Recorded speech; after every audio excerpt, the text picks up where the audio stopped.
Okay, well, let's get straight into it. So, first of all, welcome to the I Love Real Estate Student Success Story. This is the success stories. And what I mean by success stories is what have students done to change their life and that they put themselves in a different situation, a different circumstance, made some changes, gone through some stuff, and ended up with some great results. And in that process, they've gone through and changed their life in a way that will, when you take a look at it, will often be quite inspiring, quite insightful, and hopefully you can learn a little bit as well. So let's get straight into it because today we have another very, very different success story with Anthea. Anthea, how you doing? Very well, thank you.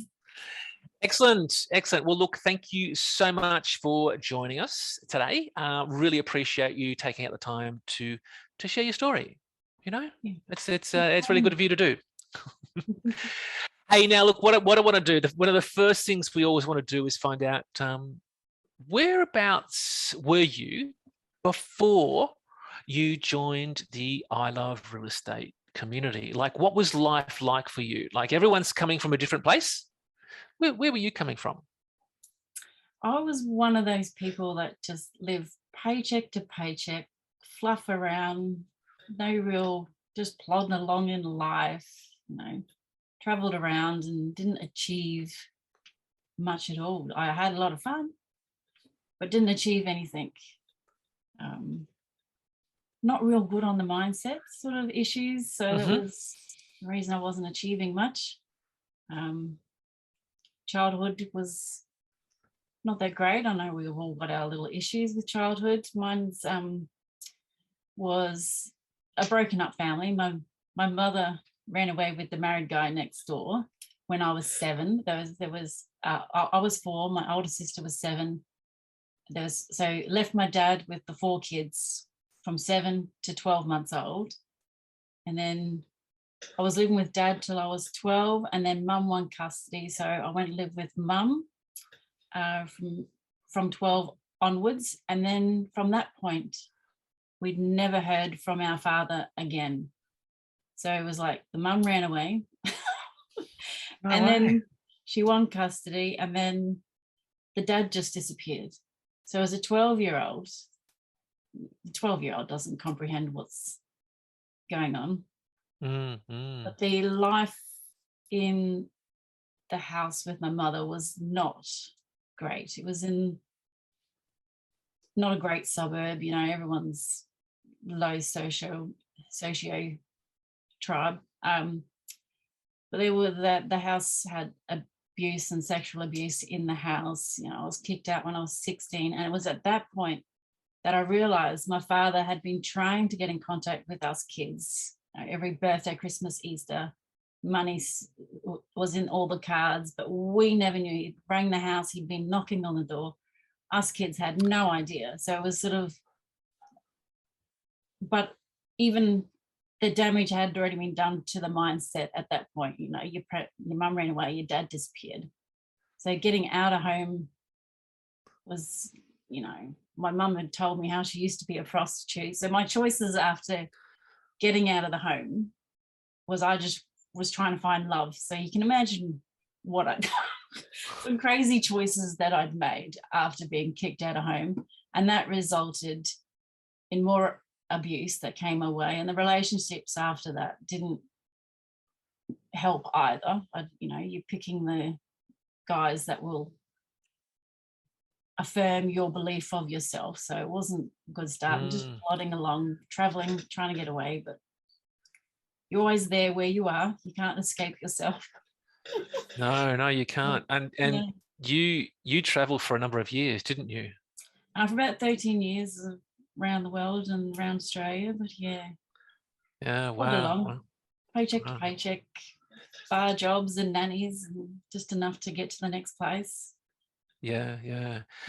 Wow, that's and that's really those formative years when you're young as well, with all of that happening to you. So yeah, it definitely took its tolls. Those, like when I was out of home, those choices I made, they really stuck with me.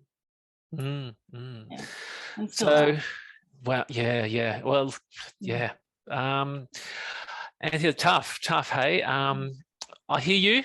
I don't expect to understand, but yeah, that's a tough upbringing. But you've made it. You've made it through to here, and well done. And I wanted to find out now if you're coming from there, and obviously did you have, like, obviously it sounds like, did you have any goals or anything at that point in time, or you're just running, or? No, just plodding, just going through the motions and not doing anything. I know they talked about goals in high school, but it's like, yeah. Mm. And over the years, you meet people and they say, "What's your 5-year goals?" I'm like, "Who knows where I'll be?" And that was Wow. it. It's like, wow. Yeah. Never any goals. No, it was just like, Wow. what country am I going to next? Wow. Okay.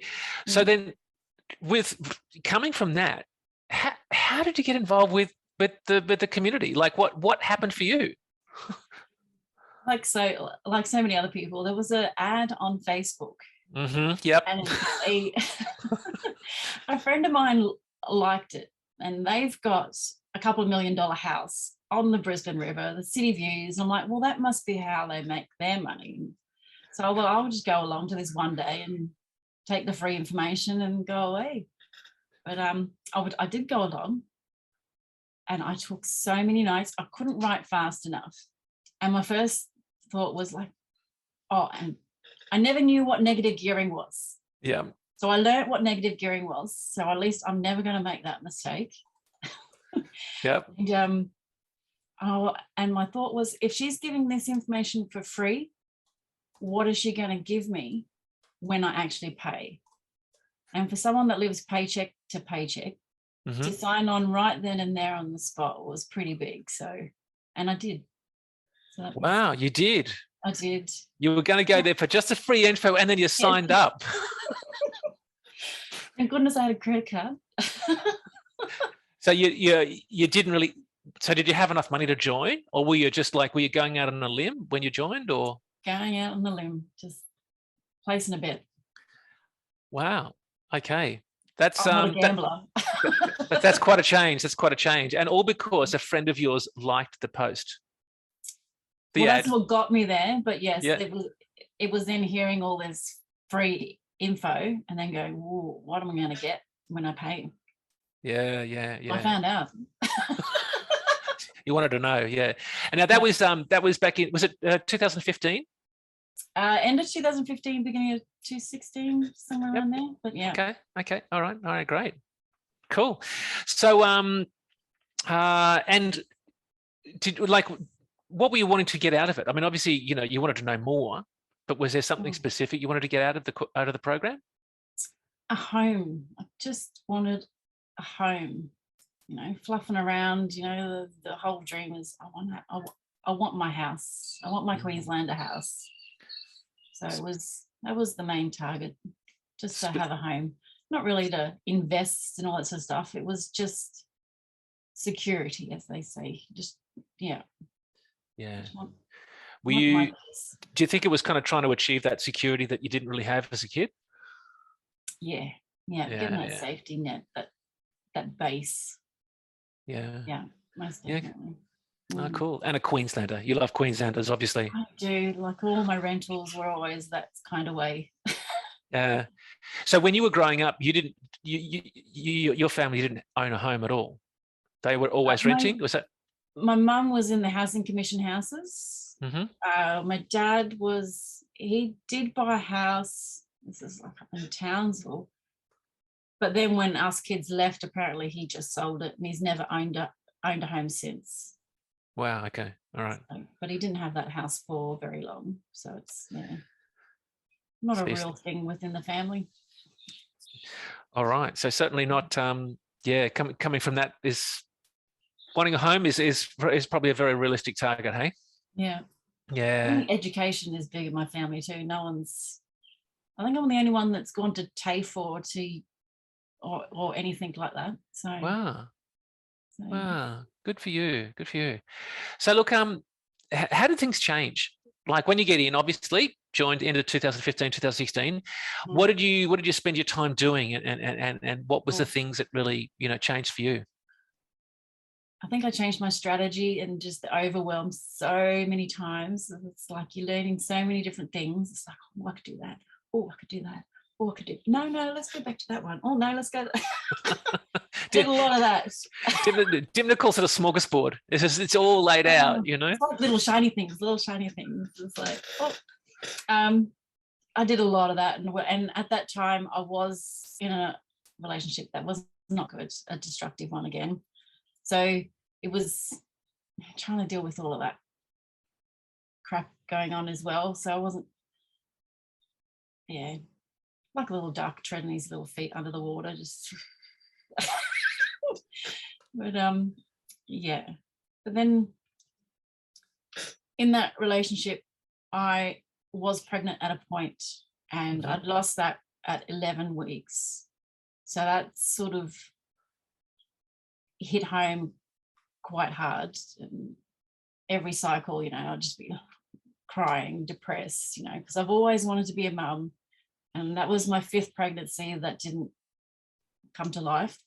So it was, and that one took its toll, because being female, your biological clock ticks along, and it was getting on. So my aim, I actually had a target point. I had a goal, a dream, and that was to be a mum. So that's when I was like, I need to buy a house to be stable, that safety net. But obviously learnt that you can get income streams through a house. So I was like, right, I need to be able to afford to have the baby. So then I bought a house, and then I bought a baby. Wow. I got rid of the bloke because that wasn't working for me. Yeah. And then I bought the house and bought the baby. Wow. And that, I don't expect to understand a 5th pregnancy that you lose. That would have been just tough. But man, you just didn't give up. You just like, no, this is where I want to go. I'm going to get my house, and I'm gonna get my baby. Yeah. Well, it's like, one thing I have learned about myself is that when I put my mind to it, I will do it. But I have to really, really want it. And that's happened with I really, really want to go overseas, but I was like, I can't afford to go. I'm from the shit ass end of town, and he's living week to week. But I was like, no, I'm getting out of here. And I did. I only had $700 in my bank account when I went overseas, but I did it. I didn't come back for 2 years that time. So it was the same sort of thing as like, this is what I want. And I did it. Which is kind of strange, because I've fluffed around with all these other things in my life, but this was just like, no, this is what I want. Mm-hmm. Did that come about because you were suddenly in an environment with a lot of information, a lot of new things, a lot of obviously new ideas and so forth? All the creative juices flowing, and plus the biological clock was ticking, because I'm 40. So, well, I was 40 at the time when I conceived, so it was like there's a deadline. I'm good with external deadlines, not so much my own deadlines for myself. Okay. Yeah. I'm good with external deadlines, like 40 years old. That was a deadline. Okay, so that's it. All right. So then, okay, with this in mind, this is what you got your deadline, you got your target. What happened? What happened then? Well, the way that I found the house, because I was actually off work with injury on my wrist, because I was working for the council, and the income protection insurance in my super was paying for me being off work. But I went to one of the financial strategists, and they realized that the income protection insurance was supposed to pay for 2 years, but that only paid for 1. So they backed paid a year. So I ended up getting like a 30 grand, nice little chunk. And I'm like, right, that's my deposit. So you didn't have any money other than the money that came in, just purely. So you spoke to the strategist, right? They saw that you hadn't been paid income protection. They went back to the insurance company, or did you go back? I went back to them. Back to them with the instructions. They then give you a lump sum, and now you have your deposit. I'm on deposit, yeah. It And basically before I was living week to week. So it was like, I don't know. I didn't know how I was going to get it. And I've still got this little fake check, and it was 30 grand written on it. And it was like, ooh, I got 30 grand. This fake check that I had on my computer. So it was like, I love this. mm, How cool is this? You make a decision, you're going to get a house, you're going to get a baby, you have a 30 grand on a check, and then you go and see a strategist and get a checkup, and then suddenly they tell you to go there and get your 30 grand. It's just sitting there waiting for you to get. I've still kept the check, but another 30 grand hasn't come yet. But okay. I need to write a bigger check. maybe, or maybe but maybe that check's been paid. You have to write another one. Yeah. Awesome. So that 30 grand was. So then I found out how much I could borrow, and that's how I decided where I was going to go. I wanted to stay around the Brisbane area because I was still working full time for the council. So I was like, right, what can I afford? Not really what suburbs, area specialist. It was like, what can I afford? Yeah. So I ended up finding this property in Loganlea. It's close to the hospitals, close to the highways. It's got 2 driveways. It's got room for a granny flat in the backyard down the track. It's got a pool, 2-story house. Upstairs is 3-bedroom, 1 bathroom. Downstairs, no internal stairs, separate keys for the doors downstairs. It's more or less a 2-bedroom flat with its own kitchen, lounge and bathroom, but it's not legal height, so they're rumpus rooms as such. So, and it had a bit of termite damage, and it was already under contract. So as the teachings are, put in your backup offer, and it worked because the guy kept extending his contract and extending, and they were sick of it. So I said, I'll be able to settle in 3 weeks. So they took me on. They took you on. They dropped his offer and said, no, we're going to go with you. They did. And then I had to extend and extend. And then my extensions went on for 4 months. Oh, wow. 4 months. So 3 weeks was not quite 3 weeks, but it was going through the brokers and going through different banks. The banks were deeming it uninhabitable. They were saying I didn't have enough equity, I didn't have enough serviceability, I didn't have enough deposit. You know, it was just like one bank said one. It was just, but I am a little bit Aboriginal, so the government give money to Indigenous Business Australia, and then they loan money to Indigenous people to get a stable home. So it's not a bank. There's no refinancing or offset accounts. It's just to get them in a stable home. It's not investing or anything like that. But I kind of surprised them because I said, the house had to be stabilized after I'd moved in. And because it's more personable, you're not just another number through the bank, and I needed the house stabilized. They ended up putting the 16 grand to stabilize the house on top of the mortgage. Oh, wow. Yeah. So that was really nice. And I'm like, yeah, well, and they're like, oh, how can you afford this? I'm like, I'm renting downstairs. And they're like, you what? So they were like kind of surprised. They haven't had anyone do any of that sort of stuff, like making money to pay the rent and the mortgage. So that was nice that they tacked that on to the actual mortgage. And how did you come across them? I've always heard over the years that Indigenous people get a smaller interest rate, and it was a bit hard to find, but I did eventually find them, and yeah, they just and like, so you basically went through a whole lot of other financial institutions and without success. You just couldn't get finance anywhere else. About 4 or 5 different banks, and it just wasn't happening. And I did not look the part to go to Indigenous Business Australia. So I don't want to abuse it. I'm legally entitled, but I'm like, this is do or die kind of thing. I'm like, if I'm entitled to it, I just need to get my foot in the door. I need to be a mum. This is the place. Yep. So you found a solution, and you followed through with your target. Because you're still on target, aren't you? Even though it was a few months later, 4 months later, even though you spent 3 weeks, that's okay. We got it in. Yes, it was a bit stressful. Now, the big question here is, was it a Queenslander? No. Oh no, it wasn't. Well, it's not my dream home. It's my first step. Oh, okay, all right. Learnings I've learnt. Yep. That'll all come later. Okay, cool. So then what happened? Obviously, you've got into this place. You've scraped in and just. I love how you've just created something out of nothing. You couldn't get finance. You managed to get finance over here. You couldn't get a deposit, and you found a deposit over here from nowhere. Now you've got into a place. It's like, I'm just going to do this, and you've never given up. So what happened then? You know, like you've got the place. What did you do? I wanted to renovate my space first, upstairs of the house. So it was just paint, fixing up the termite damage, holes behind every door handle, you know, all those little things. The laundry was downstairs, so there was. Upstairs, I wanted to make sure I had my own laundry, so we didn't have to share with downstairs.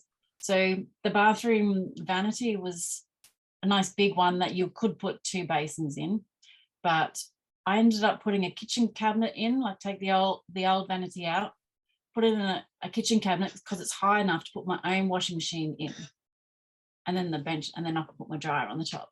So it was a little bit of that, but the rest was all tile paint, laminate paint, benchtop paint, bathtub paint, and the wall paint.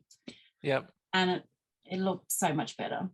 But when you're doing it, when you moved in, when there are boxes, it's a bit hard to do room by room. So it was like, and the plaster dust. Oh my goodness, I hate sanding, plastering. Oh. Now, just to clarify here, so you moved in, and who did the renovations? Just me. Just you. I did get a plumber to do the bathroom vanity and that sort of thing, but yes, the rest.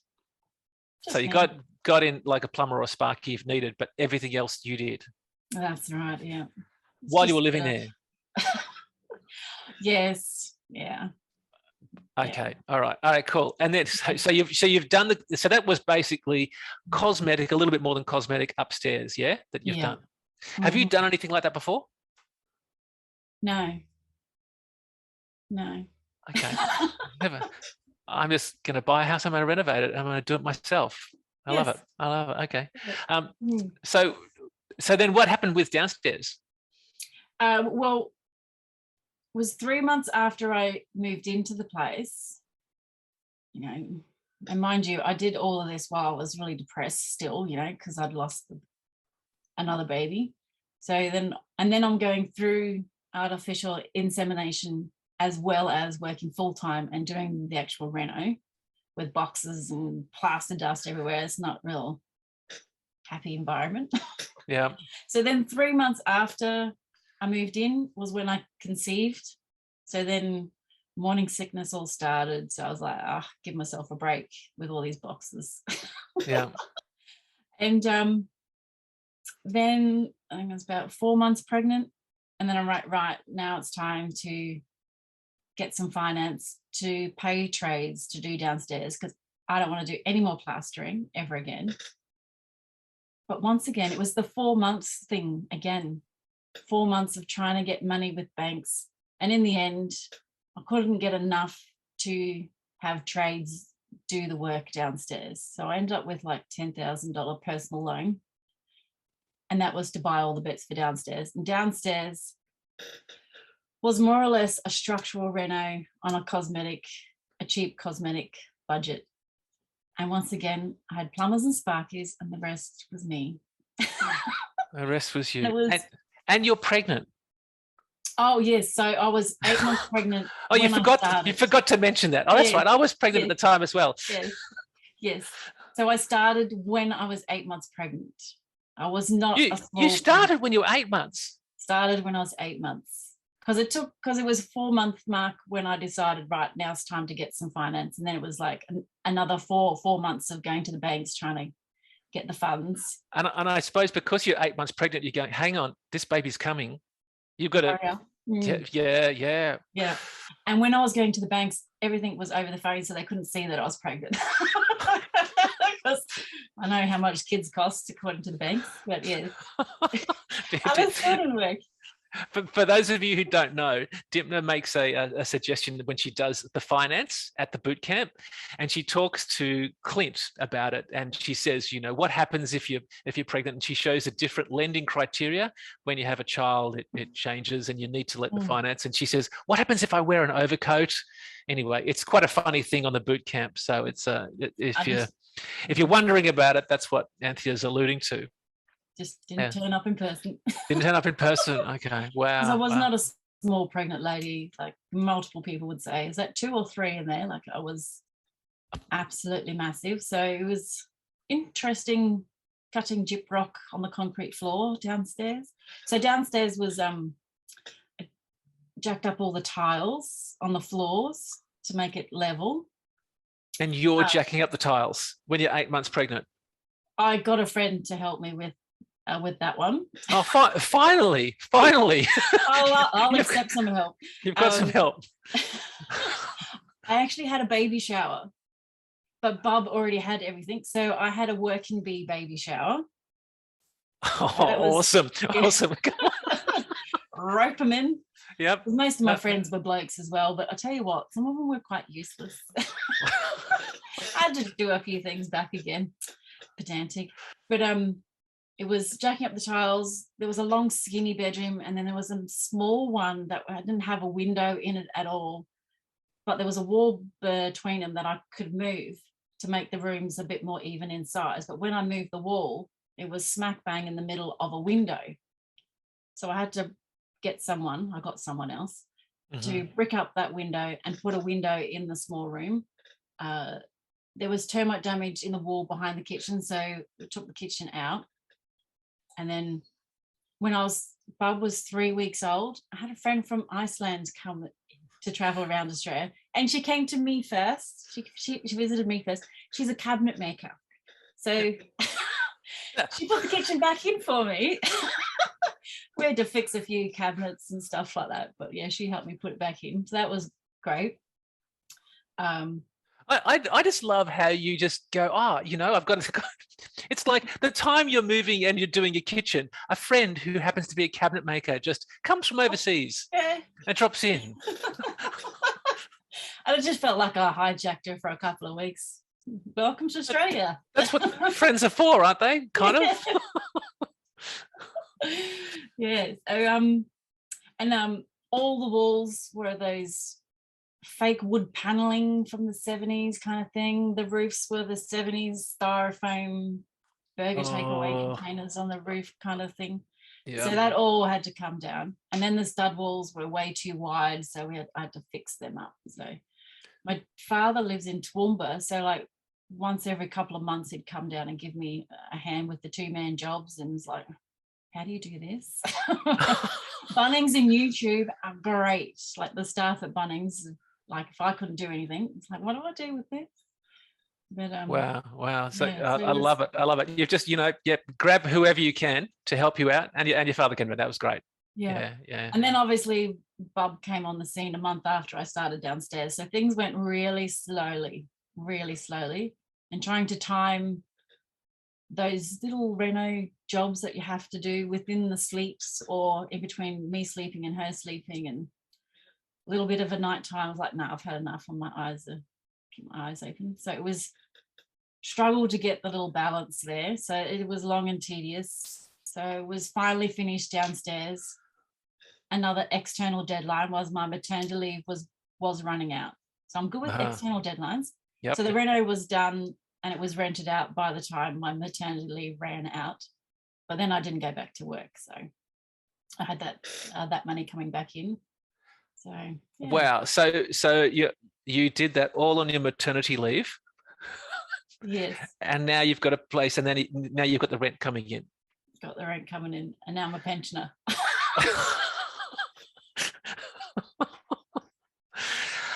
Oh, far out. Hey, so how did it stack up in the end? Like, look, you've you've started off, you've put 30K into it as a deposit. You've got another $10,000 loan and so forth. How did it all work out once you've got upstairs and downstairs complete? I bought the place for $270,000 Mm-hmm. in October 2016. Yep. And then after the reno was done, I was looking at the comparables. I can't refinance, so it was just to see what I'd made. So basically I'd spent 20 grand all up with all the renos for upstairs, downstairs. So I included all the tools, all the bits that I'd bought that I didn't use. I chucked everything in that 20 grand budget, and the value of the property increased by 90,000. So I was pretty stoked. So hang on, you spent 20 grand on renovating upstairs and downstairs. And that included that construction reno on a cosmetic budget. But yes. I don't know if you, yeah, okay. And as a consequence of that, you ended up with 70K profit. That's correct. Yep. Yep. And then now it's rented out. Yep, I rent out downstairs. Yep. So how does that compare with the mortgage? Is it covering the mortgage, or are you? It covers the mortgage, and then I still get another $25 change after the mortgage is paid for. So I'm mortgage free. So I'm not paying rent and I'm not paying mortgage. Wow. That's Anthea, that's awesome. You know? It's pretty good for me. Yeah. You start off, you've got no deposit to start with. You go and have a chat with the finance, team, and they go, you can find 30 grand from here. You get 30 grand, and then you can't get finance from anywhere. And then you go, I'll go over here, and then you get finance for it. You don't have enough money to renovate, so you do it yourself while pregnant, and it, 20 grand to do upstairs and downstairs, and now you've got a roof over your head. You've got a place downstairs that's covering the mortgage. It's a mortgage-free home. And I've got a baby. And you got the baby. And you got the baby. Of course. How can we forget? Yes. I got what I want, and I got what I want. Yeah, you did. And that was your target. That's exactly what you wanted. Yes. But then I found myself, obviously after all of that stress of trying to get the reno done, and then it was like, right, time to relax. And then it was like just plodding along again, getting comfortable with doing nothing again. So I was like, right, I've got to get out of this rut again. So I kind of felt like I went full steam because I had my why, I had my target, I got that, and then it was like I sat back and relaxed again. Yeah, but I think you kind of deserved a little bit of relaxing after That's what renovating. Everyone says, and I'm like, yeah, no. Okay, all right. You're just full on. I'm a bit tough on myself, Yeah, okay. Because everyone says, oh, but you've got a little kid. I'm like, yeah, but there's other people out there that have kids and still do it all as well. So I'm like, but yeah, that little in the heads. Yeah. What I had to work out. Yeah, now look, that's another thing I wanted to find out from you, because Dymphna's got a lot of different things available in the program, and obviously you've gone and you've done this. Was there other areas of the program that you kind of delved into, like mindset side of things as well? How did that go from Dymphna's side of things? Because I think you mentioned a little bit about that as well. The mindset and the health stuff has been the most valuable, I would say, because it's more or less the foundation. Like the education on the real estate stuff is great, but if I don't have that foundation, I can learn it all, but if I don't have the mindset to go for it, what's the point?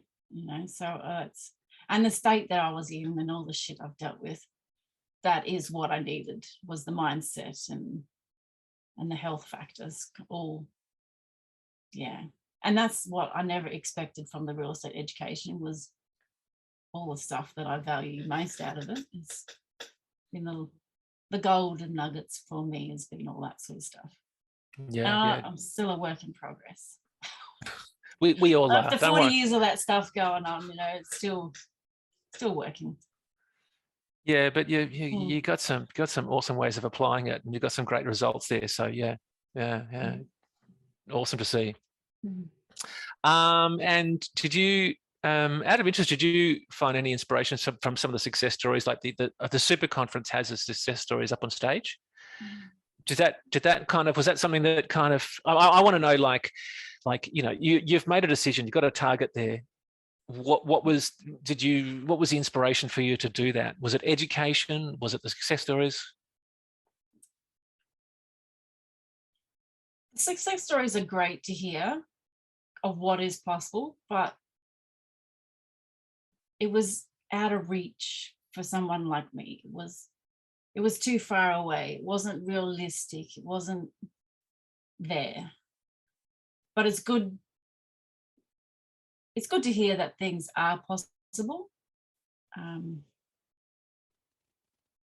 Yeah, but it was just a little bit too far out. It wasn't in my world. It wasn't my realistic. It wasn't. But now that I'm getting closer, I can see that it is possible. When you see all the big numbers, you're like, ugh, that's not me. Do you view that differently now? Like, you know, you're living in a mortgage-free home that you've created yourself out of nothing. Yeah, and really? the equity is looking much better now too. So the prices around this area are going through the roof at the moment. So how much have you got? Have you got a bit of a rough idea of equity wise? It would sell for in the high fives, so that's like 300 grand equity just there. Oh, okay, that's nice. Okay. Another nice thing there. So you've created 300k equity, and you've spent what do you spend? 30k deposit and 20k on the spend 50k all up, and you've got 300k uplift. Yes. Nice one, Anthea. But hey? It's not with a bank, so there's no refinancing. So it's unless I sell it, but it's kind of nice just to have it sitting there so that it keeps ticking over. Yeah, and that teaches me to go do the joint ventures, which is probably what I need anyway. Well, yeah, what I need. Wow, oh, awesome. Yeah. Now, can you kind of let us know a little bit about, like, what was the things that you ran into? And it seems like there's probably a few of these, you've kind of described them, but was there anything that was a real tough thing for you to overcome? Oh, my number one would be the mindset, the self-doubt, all that little voice that keeps talking, doesn't shut up. I understand. That's my number one. Yeah. Yes, still trying to shush it. And obviously finance, which was totally understandable for someone with no money, and the deposit came from in insurance. So the finance was tough, was the first time and the second time. But with my consultancy trust set up, and so at the end of the 2 years, that'll be able to borrow. So that's my way of getting that one out of my way. That issue will be sorted. Yep. Mindset hopefully will be sorted sooner or later. It will be sorted. Ongoing process for most of us, I think. Yeah. Yes. Yeah. Just get over that massive first hurdle. Well, I guess I already have, but yeah. And now you want to take things to the next level, because, you know, after you got a bit comfortable, you've taken on something else now, haven't you? I've got a few little things going on. I do area research documents. I do spotting for a buyer's agent, so that brings in a little bit of cash here and there, and a little buyer residence little business started as well. So my feelers are out there, like stuff that I never would have done before. So, as well as getting into the real estate investing as well, doing some finder's fees is the aim, and a joint venture. So lots of things on the cards at the moment too. Awesome. Yeah, so cool. Hey, now then, what happened with you said you were getting a little bit comfortable and you wanted to change things after the reno, sitting down, relaxing with the bub, taking it easy, and then it was just like, well, I'm still going backwards because I still don't have enough money every week to cover all the bills. So I'm still going backwards. I'm like, if I don't get out of this, going backwards thing, then I'm just going to end up in Shitsville again, where I grew up. And I don't want that. I didn't want that. And especially now with a bub as well, you know, I've got someone else to look after. So it was like, right, get up, get out. And then so I joined Platinum to be held accountable. And thankfully I got Nicole. She's more of the mindset, which is what I needed. So that's been really good. So I've just finished my first year of that. So I'm ready to rock and roll again and not stop. And could you, I mean, like, you couldn't have joined Platinum at all when you first started, could you? No. Well, I really couldn't afford to join either, because when I did join, I still couldn't afford to join. I'd actually, you know, when the COVID hit and the government said you can take 10 grand out of your super. Yep. In one financial year, and then you could take another 10 grand out in the other super. Yep. I did that, and that helped cover Platinum. So money just comes.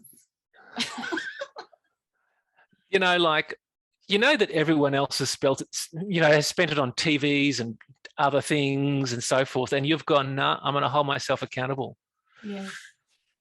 And then because I'm on the pension, they have this Parents Next program as well, and they've paid for my real estate license. So I've got no excuse for going places. Because the universe covers my costs.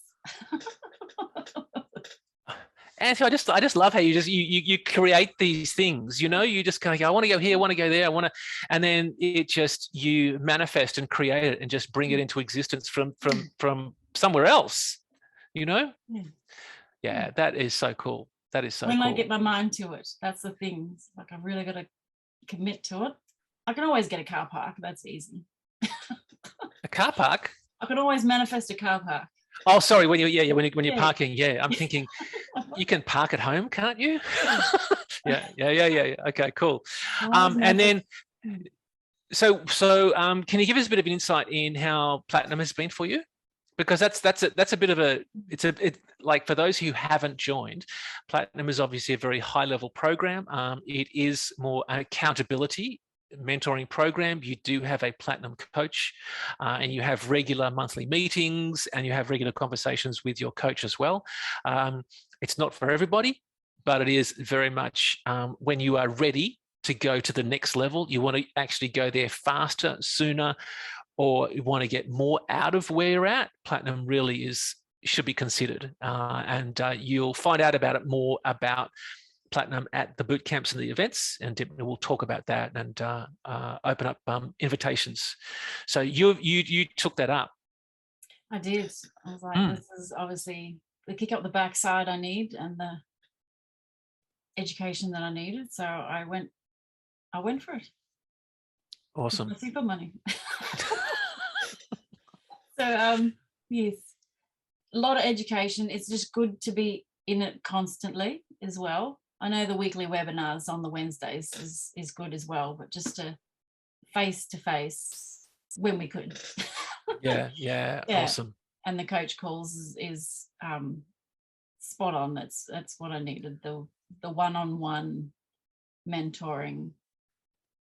But yeah, as I keep saying, the mindset part was massive for me. Like, to have your coach say, well, you can do it. You've already done it before. Why can't you do it this time? It's like, well, yeah, I suppose. Yeah, all right, let's do it.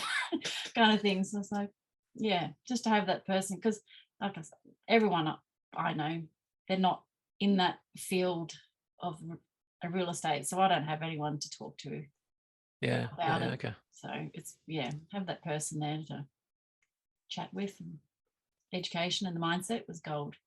Fantastic. Yeah, awesome. So good to hear. All right, great. So how's your life different now? Oh, there's lots of goals and targets. All those hopes and dreams, you know, like that. Well, I wouldn't say dreams, because they were dreams, out of reach dreams previously, whereas now it's like all the creative juices are going, you know, I've got lots of things going on, and I refurb furniture, I make lamps, you know, the juices of creating things are going all across my life, not just in the real estate realm, but yeah, it's just giving me a zest on life, I suppose. Give me Oh, motivation. so nice to hear. So nice to hear. And this is, and like a lot of these things you would have never done before, because you were not into goal setting. You Oh, didn't. You were living like paycheck to paycheck. It was just, yeah. yeah. What am I Yeah. doing this week? Yeah, never set a goal previously ever. You know, people say, "What do you do? What's your 5-year goals? Where are you going to be in 5 years?" I'm like, who knows where I'll be in 5 years? You know, Mm. I was like, I don't know. Whereas now I got my 5 years, my 10 years, my 20 years. Awesome. Good. So cool. So cool. Yeah. So Anthea, what would you tell somebody else if you got a like a someone who is a new student just joined up, or someone who hasn't joined up? Have you got any kind of advice of what would be the best thing, from your experience? Some advice for them? About the community, about I Love Real Yeah, Estate. well, about the community and about the program. Where do you think that what advice if you had someone who said, hey Anthea, look, I've seen what you've done, I've just joined up, I'm brand new, I don't really know what to do, and a little bit nervous and I'm a bit overwhelmed, Mm. what would you say Well, to them? overwhelm was a massive thing for me, and it still happens. But then you just got to rein it back and follow the steps. Just follow step one, and it really is that simple. And like, sounds like a cheesy comment: follow the system, follow the rules. But it is just that simple. As like when you're overwhelmed and you look at the whole thing, it's like, what the fuck am I doing? Oh. That's okay. But it is just follow step one, step two, step three, and then, as they say, break it down. And it is as simple as that. I mean, it sounds really cheesy and repetitive when they say break it down, but it is just that. Just slow it down, stop this, and follow the steps. Mm. Hmm. And you should probably add, would you say, make a target, Oh yes, because yes, because that's, I just wanted to highlight, because I think that actually works really well for you. yes. What do I want? Yes, absolutely. So you know where you're going. Yeah. Yeah, absolutely. Dymphna actually says that. She says that one of the hardest things to do is to get very clear on what your why is. What do you really want to, what do you want to achieve? Where do you want to be? It could and can be one of the hardest things that you ever do, is to get very, very clear on that. Mm. And that's clearly what Well, you did. having that baby was my why, and that's why I got the house, so I could afford to have the baby. So that was a massive, massive motivating why. And then my next why is I wanted Aditi, my little one, to go to a certain school, a Montessori school. So I'm like, right, I've got to get a house over near that school. So I was like, right, that's my next target. And then it was like, well, now I'm going to be homeschooling, so now I've got to find my next target area. But with doing my area research documents, I know what works where and what doesn't. So targeting in on a reno in a suburb that works. So yeah. And then I'm sitting comfortably here, so I don't really have to go to step 2 and step 3 to get to the dream house. I'll just stay put until I get to my dream house, I think. And it has to be a Queenslander. It has to be a Queenslander. Okay, yeah. If I get 2 and join them together is my thinking. Yeah, awesome. The thing I know, Anthea, is that once you go, yep, that's exactly what I want, it'll pop up from somewhere and it'll occur. Yeah. You will make it occur.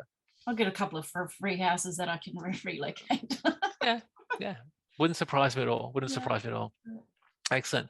Is there anything else you wanted to mention? Are you happy with what you've said? Is there anything you wanted to add, or are we final parting words of your your experience with the community? Did you want to say, you had a lot of involvement with the vibe within the ILRE Real Estate community? I did when I wasn't pregnant. Well, when I was pregnant and before, I was getting out and about to all the meetings and the social dinner catch-ups and stuff like that. And then when Bub was born, I still go to those social dinners and stuff like that. And I actually went to a few of the one dayers with Bub in the pram as well, just to keep myself motivated. But then she gets to that age where you can't keep them still or quiet. So then it was like I have to sit back a little bit. But thankfully with COVID and all the Zoom conferences, it's been really good for me. That's been fabulous because I could still go and have her running around. So that's been really, really good for me. COVID's been great for me. Worked in my favor. Yes, yeah. A lot of things have worked in your favor. And I think you've got something to do with that. It's my fault. It's your fault. It's your fault that all this has occurred. Well, it works for me. Yeah, Anthea, look, thank you so much for sharing. I so much appreciate it. Just the fact that you've kind of, you've created something that just wasn't there before, and you've got yourself a mortgage-free home, and you're on target to be able to achieve your next goal, and you've just you've done it from. You've brought things together in seemingly unrelated ways, and suddenly got into a home you want. You've got your baby that you wanted and everything. So yeah, so nice to hear. So nice to hear, and thank you for sharing. Thank you for having me. It's good to sit back and actually see what I've achieved and remind myself how far I've come. So thank you. Absolute pleasure, and you have, and we're going to be looking out to see where you go from here as well. What the next leap is. What the next leap is, yeah. And remember, at the end of the year, we have the ILRE Real Estate Super Conference. I think you may have put your story in before. I have, yes. Yep. So put it in again. Make sure you put it in. Yeah. And then I've never been good at putting myself out there, but I put my hand up for this one, like as much as I don't like doing this, but well, there you go. Put yourself out there, pushing my limits, getting comfortable with being uncomfortable, as they say. Awesome. Well done, and thank you so much for for sharing. I know it's kind of it's quite inspirational in such a different way, yeah, really just love the fact that you've shared. So thank you. Thank you very much. All right. Well, look, really appreciate that. Thank you, everyone, for joining in. We're going to end off there. So thanks, everyone, for joining in. And remember that these will be remaining on the Facebook group from this point forward, that you can always play at a later point in time. And then the edited version goes up onto the members-only website. So once again, another really inspiring story, and really interesting, and once again, very, very unique and very different in the way that Anthea has taken, the decision to join the community and what she's done with it. Once again, amazing. So we're going to end off there. Thanks so much, and we'll catch up with you next time. Hey, okay, all righty. See you, everyone. Bye.